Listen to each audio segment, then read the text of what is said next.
Welcome to another edition of the Burrow podcast. I'm your host Josh, and with me today is my co-host Michael, and we're going to discuss the disappointing loss to the Newcastle Knights today, which we lost 30-4. Michael, how are you doing? I'm good, despite the loss. It's always disappointing when we lose. Well, we're here today in the hotel back from the game. We made the trip from the Gold Coast up to the game by train. We came back, a bit of a long trip, but here we are in the hotel, and it was definitely a disappointing match. Although I don't think many thought that it was a game that we could win with the amount of injuries we had. We certainly had a lot of people out, didn't we? Oh, we certainly did, and it's not just the number of players out, but the quality of the players that are out. That doesn't help us at all. Yeah, well, some of the guys we were talking about, obviously Latrell was out due to suspension. Already had Cody out; he's out for a few more weeks. Jamie Humphrey's been out since the Roosters game, hoping to get him possibly back next week. And you got other guys. Cam Murray's out for the season. I can't see where he comes back after the setback that he had, and not to mention AJ Ty Munro. I mean, you look back through our strongest 1 to 7, and I think if we had our strongest 1 to 7, it'd be Latrell fullback. You'd have the wingers of Alex Johnston, Ty Munro. In the centres, you'd have Jack White with Campbell Graham, Cody Walker, and Jamie Humphrey as the halves. I think that's pretty much what it'd be. Yeah, I think that's pretty much the strongest we could have. I mean, people are going to talk about Jai Gray, but I think he's a good 14. Like, he can play in a number of positions and do some damage, off the bench. That's definitely true. And you've also got Michaeli Ravalawa, who we got from the Dragons this year.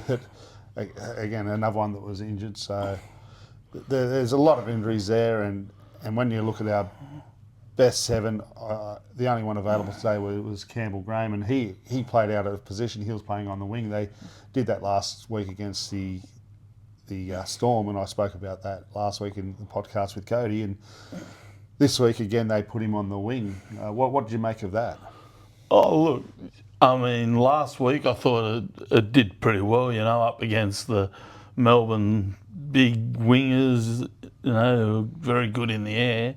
And, I thought it worked to an extent, but, definitely his best position is centre, and that's where he'd be if we had all our players. Yeah, well, and other things, we've been decimated by injuries with our halves. I think we've had a different halves pairing since the Roosters game, whereas the first 4 or 5 games, whatever it was, we had settled on Cody Walker and Jamie Humphreys, where now it's been every week there's been a change, and this week was a new halves pairing of Lewis Dodd and Bud Sullivan, who it looked like to me that Bud was playing the number 7 and yeah, look, it's strange, I think Dodd would be a natural 7, and Sullivan, he's more of a running player, in my opinion, which I think would be 5'8". But, obviously the team can't get any cohesion because every week they're getting new players, and so it's certainly all these things, add up to not having a good side, Well, we talk about where one of the strengths of Lewis Dodd was meant to be his kicking game, but for some reason it was Jaden Sullivan doing the bulk of the kicking. I think he kicked for over 500 metres today, and Lewis Dodd under 150. He had 6 kicks of the game, and he wasn't as involved as he should have been. He didn't have the ball as much because it was Bud doing most of the playmaking there, and I really thought we looked flat in attack. Especially we had our chances especially late in that first half, to maybe put a try or two just before half time. We had enough ball to do it, and we weren't able to, whether it be through just not getting the ball in the right positions, probably the slow ball going out the back, Yeah, look, I agree with that. You know, or the drop balls. yeah, I definitely agree with that. But I guess, you know, maybe the thinking was because Sullivan's played a lot more games with us, you know, they probably thinking that. But I would have definitely given Lewis Dodd more chances with their kicking game. Well, here's a stat that does it too well. This is the 12th time that Bud Sullivan started as a halfback, and he's now 0-12 for win-loss. His win-loss record, which Yeah, it's not a good record, is it? no, it's not, and that's not in no way. You can never blame one player of that. It's just some obscure stat that I thought I'd point out, but we've got a lot of these young guys that are coming through. Guys like Jai Gray, you had young Bailey Bentley Harpy. He's not as young as the others, but still he's very inexperienced. That was his third first grade game, and you can expect them to maybe make errors and things like that. But I was more disappointed with our experienced players, especially defensively, and some of the errors, also the discipline. Perfect example, a couple of times we lost the ball attacking the line. There was one where I think just after a 6 again, right on the line, Ewan Aiken went for himself from dummy half, lose the ball, and just killed any sort of momentum we had there. Jai Arrow giving away a few late tackle 6 agains, just ill discipline. Missed tackle. There was one early on in the game by Keon. He was very disappointed in himself, obviously, but those sort of things we can't. We needed more from our more experienced players, and they just didn't step up when needed. Yeah, definitely. Like when you know your team's having a lot of injuries and that's the time when you really need your senior players to like show the way, for the younger kids. But yeah, it just didn't happen, and the Knights just outplayed us. Really, they were playing the ball faster. Their line speed was faster. Yeah, well, they were up 18-0 basically after 18 minutes. They were scoring a point a minute, and by then we just couldn't get back in the game. And although we restricted them to just keep them to 30, where we scored 6. So sorry, you got a bit of a frog in my throat, and we're able to somewhat make it a bit more respectable. At one stage, we're thinking 50. I listened to Wayne Bennett's press conference, and he alluded to that the one thing the team never does is just throw in the towel, and we know that. We've seen that many times this year, and we've probably won games off the back of it because we were able to hang on, and other teams weren't able to get that quick of a start. Where this one, we've got to nail our starts. Yeah, there's been a few games this year where that we've had like poor starts, really, and yeah, you can't be giving teams that kind of lead, and then expect to come back every time. Like, it's very difficult in this, like in the NRL, to do that, and constantly doing it. We look at the missed tackles, and I think you've got them there on your phone, and I believe Pete Mamazelis had 9 of them. We'll just look now. So Pete Mamazelis had 9 missed tackles, and then Sean Kepi had 7, and Junior Totola had 5. Next on the list was Jai Arrow with 4. So again, it's showing you that a lot of the senior players were the ones that were doing it. We look at the tackles. So Tallis Duncan topped the tackle with 43. He was playing in the unfamiliar role of back rower, and I thought he actually handled himself well. From that, his run meters was 147, and he actually topped the forwards. And this week, which it's funny because looking at the stats, you wouldn't think that we'd have so many players run over 100 metres, but it's one of those things that for weeks we haven't had a forward run over 100 metres, whereas this week I think we had Tallis Duncan, Jai Arrow, Keon Kalamatangi, Lockie Hutner, who I thought was exceptional coming off the bench, and Liam LeBlanc, another one, sensational off the bench. I thought those two, especially when those two came on, the defence was a lot tighter. Even some of the runs, we actually got somewhat back into the game, and it wasn't through any fault of their or lack of effort from them that we weren't able to get over the line, because that was the reason why we were in a position to be able to do that. Yeah, I thought Liam LeBlanc was close to being our best, really.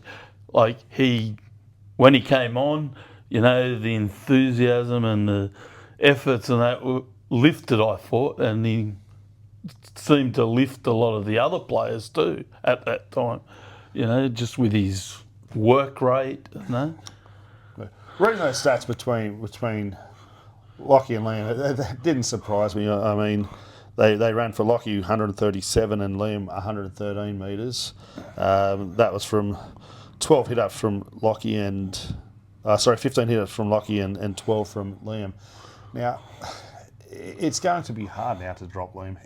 Like how do you see? Can you see a world where he actually gets dropped now? Oh, look, I think there always is a chance, because we have injured, like a lot of players that are out injured, and when they come back, you think he could be the unlucky player. Myself, I would love to see him in there, but yeah, I think he's going to be the unlucky player. Well, I can't see a world where he gets dropped. He got his chance today again. After missing out so many times, and I can't see how he misses out, because he stood up. He really stood up today when we needed it. And there's other players that probably deserve to be dropped instead of him. Oh yeah, definitely, I agree with that.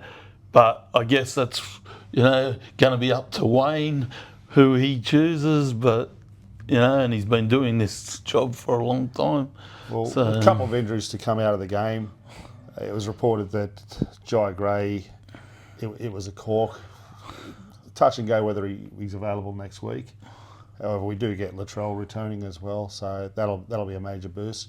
And the other one, it was right in the last minute of the game, Pete Mamazelis, and it became apparent that he dislocated his elbow, and by the time he did the press conference, they still weren't able to get it back in. So poor guy was in a lot of pain. And Pete, we hope you have a speedy recovery. You've done well this year. We hope to see you back soon on the field, but get well, mate. Yeah, he's really improved greatly this year, I thought, and he. It's unlucky, again, more injuries. It just seems to keep going every week. We think, we're going to get these players back next week, and then we lose some more. Yeah, it's a tough season so far, I reckon, for everybody. Yeah, well, it's funny because we were talking about getting Latrell back, possibly Jamie Humphries. I don't know where Alex Johnston is. We're not getting much information of how long these guys are out for. I do believe that a lot of them were running early last week, and indications are that Jamie Humphries, like he was actually talked about being a chance this week to people down at training. So he's very close. If not next week, it'll be the West Tigers, but he can't come back soon enough. But you're right. We look like we're getting excited about getting players back and thinking we're going to get somewhat to full strength or whatever. We're never going to be full strength this year, but every time we think we're going to start getting back to being a stronger side, we lose another one or two more. Yeah, exactly, and it's very frustrating as a supporter to I don't think there's been a week this year that we haven't lost a player to either injury or suspension. I don't think there's been one game this year. Yeah, no, I don't either. If there has, I can't remember it.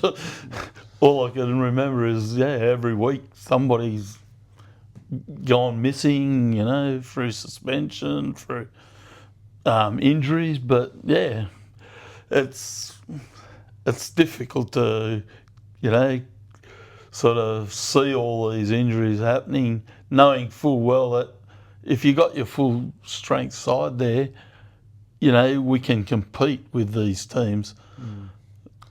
Well, there was a time in the game that really frustrated me was, and we see it a lot, not contesting kicks. And there was one, I think it was Campbell up against Greg Marju, and he was within shot. I thought surely he's going to contest this, and we just stood back and waited for the tackle to be made. Now, I said at the game, it seemed to me like they were trying to restrict the scoreline at the time, and it's almost like they were playing as though they were protecting a lead. What did you make of that? Yeah, it's interesting. Like, maybe it's the way they're being coached, and it's probably hard to change your game plan and that. But in saying that, that's the kind of thing that you need to do to be a competitive team. If one thing's not working, to change the way. Look, I get it. I get it when you're in front and you are protecting a lead, whatever. But there's a time, because we've seen not long after that he actually competed for the ball, and we actually scored a try from it to Isaiah Tass out wide. So there was always that chance that we could get that, sort of efforts. I just wondered too, did he think he was offside, and that's why he stayed back? Well, he made the tackle, so he obviously didn't think he was offside. So they made a fair bit of metres before he tackled him. Not the 10 metres though. So probably not. No, but I'm just saying like that. But we don't compete most times. I think there's a lot of times where we just stand back and let them take it. Well, you've got we scored that try, and it took forever for the video to actually finally rule it. And this is something for you guys at home. You're watching on TV. It comes up try confirmed. For us at the game, it's so much more frustrating. There's nothing to indicate that it's a try. We actually have to. The only time we know is when we finally see the touch judge move into position for the kick a goal or whatever. And it takes so long, and it's the new rules where they award tries and take them off just takes the joy out of it. I'd rather them go to say that, wait, I'm going to go to the bunker, check it, because you cannot celebrate a try anymore. And that's one. We were so confused at the game. It was very confusing whether they were going to award it or not. Here we are thinking, oh yeah, it's a try, but wait, is it? And it's just frustrating. And it's not just this one. It's happened so many times over the years where you get tries taken off you. Yeah, I know. I've gone to a lot of games with you, and it's always something we talk about every game. Like you think, and you want to go up and cheer, and then you go, oh wait, what's going to happen? Are they going to award it? Are they not? Well, even when they award it, like before, once you see the referee go and award a try, you're like, that's a try, there's nothing they can do. Obviously, there's a few tries that they award, you just know that it's a try. But, and we've seen over this Magic round, I think the bunker getting involved, it was a game last night, Parramatta and Cronulla, where the bunker intervened and ruled a penalty against the Parramatta player, I think Bailey Simonson. And I just really think now that they're nitpicking. Yeah, they're over analysing the whole game, I think, and people just don't know what's going to happen. Like they can't pick it because every week it's something different. Well, the weather there, it come over a fair bit, and I think those of you watching home, you would have noticed how heavy it was. We were lucky enough to be the back of the Rabbitohs supporters bay. And we got a little bit of drops here and there, nothing too major, but there was certainly the others. Ruben was there down the front of the bay, so was Cody and young Chris Cook, who you've met only recently. G'day, Chris. How you doing, mate? And also Callum, who was over from New Zealand. You met Callum over in New Zealand with me last year, and he was over for his. This is the second ever time that he's been over to Australia to watch Souths play. So, Callum, it was great to see you today. We'll see you there in the Burrow next week. But they were all drenched, weren't they? They were. They certainly were. And talking about Callum, it reminds me of the last time we were in New Zealand.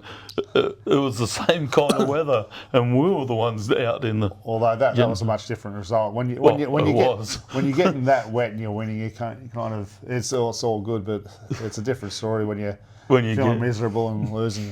Why am I sitting out in this? So, but hats off to all you guys and everyone that stayed out there until the end of that weather. Yeah, definitely. I wouldn't have blamed you. I wouldn't have blamed you if you just walked off and left. So, hats off to you. So, but next week we come up against the Broncos. The team will be announced on Tuesday. It's going to be an interesting side. And any surprise selections you see for next week? Not really, but maybe somebody like Thomas Fletcher might get a go. He was 18th man today, and he was very close to playing. A lot of people don't know this, but Ewan Aiken wasn't at captain's run because he stayed in Sydney. I don't know what happened with the expecting birth there with his partner was expecting, but I believe that was the case there. So, but he made it up today and flew up to play. So Tommy Fletcher was very close to debuting. At one stage, it looked like he was going to. Those at captain's run actually thought he was going to debut. So he's very close. Yeah, well, he's been on the cusp of making, but just a couple of times I think injury stopped him from playing, or at least once. Well, he's actually seen a fair bit of game time here, and chaps from Rabbitohs Radio pointed out that he actually tops the tackle count in New South Wales Cup, and he's actually played less games. So it's something that he's very, was very good at. Is his defence. Probably his attack he could be a little bit better and work on, which will come over time. But definitely his defence is and something that we could have done with today, a good defender. So, but the other one who could be a possibility is Josh Schuster. Yeah, like he's been, I think the last 3 weeks he's played. So he must be getting close. And right now we could do with definitely some creative players too. Well, there's definitely concerns with his match fitness and that, and something, but his skill level is something else. And you just have to watch all the creativity he had. Something we didn't have. We had no creativity today on the field, and you got someone like Josh Schuster. You put him in there when we got that sort of field position, and you just see the little kicks he does, the passing and that. He's so skillful of a player, isn't he? He is. He's very skillful. And his fitness level maybe not quite up to it, but if he's like on the bench, we can bring him on at times, to try and create some, momentum and that. But also another interesting thing is who's going to be our hooker next week. Well, that's true. I mean, we haven't heard what's happened to Saliva Havili. It could be just a week thing, and so there's potential for him. And the obvious thing would be to start him if he's available, and if he's not, who knows? Do you put someone like, I don't know, you got someone like Bud Sullivan there, or Lewis Dodd if you got Jamie, or you got Jamie Humphries as well, who can actually play hooker. That if he does return, he could be a chance. Yeah, definitely. He's played a lot of hooker in lower grades, especially. But I think we really need him as our halfback too. But if Saliva is fit, I think he's an obvious choice to go in there. But it's going to be an interesting team list Tuesday. Well, it looks like that Pete's going to be out for some time. You're looking at least 6 to 8 weeks for something like that. I'm no doctor, I'm no physio, so I don't know how long it's take, but I'm just guessing at the moment. But I can't see it being any less than that. So it's going to be a long stint for him, and most of the injuries we get are at least 4 weeks long. So yeah, I think like with those kind of injuries, the longer it takes to put back in, the worse it is. But yeah, like you said, I'm no doctor either, so we'll wait and see what the outcome is.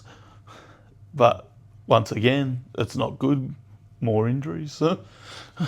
Yeah, well, we talk about that next week. The Broncos. It's not looking great for us, especially how the Broncos, when they switch it on, they're a very good team. And they're a very, very good team. We're back at Acor. Obviously, we'll be in aisle 110 up against Adam Reynolds, who we only know too well the story with him.